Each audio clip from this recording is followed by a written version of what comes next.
I've chosen to read a story for you about online dating. None of those things. This is from Underbelly. The weather was getting cooler, and Jenna's sidebar advertisements for online dating sites were shifting from shirtless men with frisbees to bearded men with saucepans. With a mind to the cooler weather, Jenna decided to switch to wearing stretch leg wear exclusively.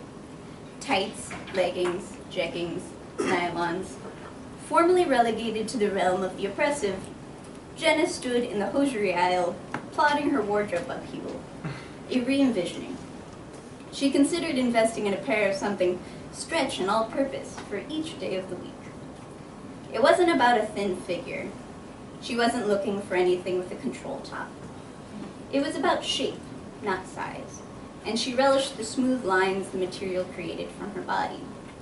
Her legs were aerodynamic, not tubes of cookie dough or meat pushed through casing, but sleek objects cast by Brancusi. Not legs, birds in space. Paul's sidebar advertisements always included the phrase, "Play now for free." After an unwelcome conversation initiated by a coworker that exposed the secrets of Paul's solitude, Paul resolved to pay more attention to his posture. The coworker told him that good posture communicated confidence, and Paul certainly had confidence. He was a programmer and could speak poetically about it, how he was a medium for efficiency, a cauldron of creative solutions for any of your human error, hills and hiccups. Paul resolved to complete a set of sit-ups each morning to coax his chest perpendicular to the pavement he was accustomed to watching below his feet. He went to a yoga class once, and they talked in great detail about spine alignment, how to imagine a string attached to the top of your head pulling up into the heavens. He would never admit that this imagined string was helpful to him, the picture of himself as a marionette in front of his computer, gliding across the street to his car, waiting in line at lunchtime. In his half pigeon at the end of class, slippery and weak, he found his chest quivering in a quiet prelude to sobs. The instructor touched him on his back and whispered, "We store so much in our The first message Jenna sent to Paul told him that she was excited to meet someone new in Pebble Pier. She wrote she was born and raised there. She wrote that she was the captain of the town's ultimate frisbee team. She deleted that part. She also deleted the part that said she grew up in Pebble Pier. She added that she was self-employed and enjoyed working with her hands. She was going to delete the part about her hands, but accidentally pressed send.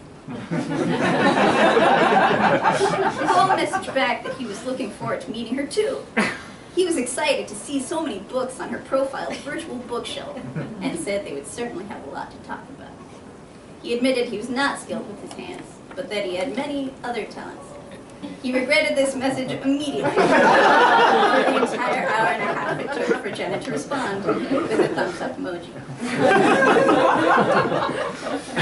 Jenna chose a lacy pair of tights under a skirt that swished around her knees. Paul wore a pair of affected jeans his younger brother had given him last year for his birthday, and a thin gray sweater, like a sheet of so much dry lint. They ate fried fish sandwiches and shared opinions about sandwiches for dinner. At Lori's over on Center, Jenna ordered a margarita.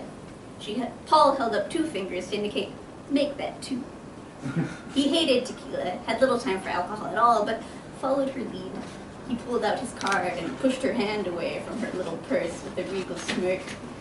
Jenna pulled a 20 from her bra, laid it on the counter, picked up her glass, and took a seat at a booth by the window. The bartender grabbed the bill before Paul had a chance to hand over his card, brought back a short stack of ones, and returned her attention to the man at his shoulder. Slipping his card back in his wallet back in his back pocket, he sighed and grabbed his margarita, touching his tongue to the salt on the rim as he made his way to the booth. Jenna suggested they hit the dance floor and grabbed Paul's hand despite his absence of enthusiasm. They slipped out of the booth, and Jenna walked backwards towards the dance floor, her hips inching back and forth, mostly to the beat. Paul did his best to follow along, mirroring her swaying and bouncing forearms.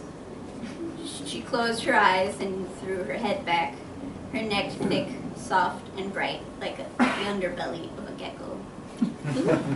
When the next song started, Paul moved closer, slipping his hands to her low back. Looking down, he felt sweat at his temples and fatigue in his lungs, but continued to swap the weight between his feet, feeling her breath, her movement.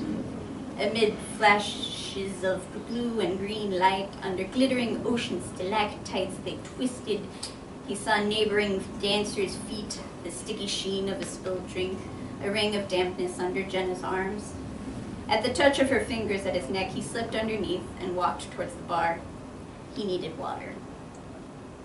Paul and Jenna ate frozen bananas on a bench outside in silence and watched dotted lights from distant boats like stars. Jenna grinned, lifted one leg over the other, and turned towards Paul, her skirt slipping to reveal her knee, her lacy tights. Paul touched the hem of her skirt and moved it back to cover her knee. "You're gonna give me ideas," he said. Jenna moved her skirt back to where it had slipped. Paul lifted his phone from his pocket, clicked the side button so the screen showed the time, an icon of the moon. He angled it so Jenna could see, but instead of the alarm he expected, she casually nibbled off the last bits of chocolate clinging to the stick from the frozen banana, her eyes taking in the strip of wiggling silver stretching over this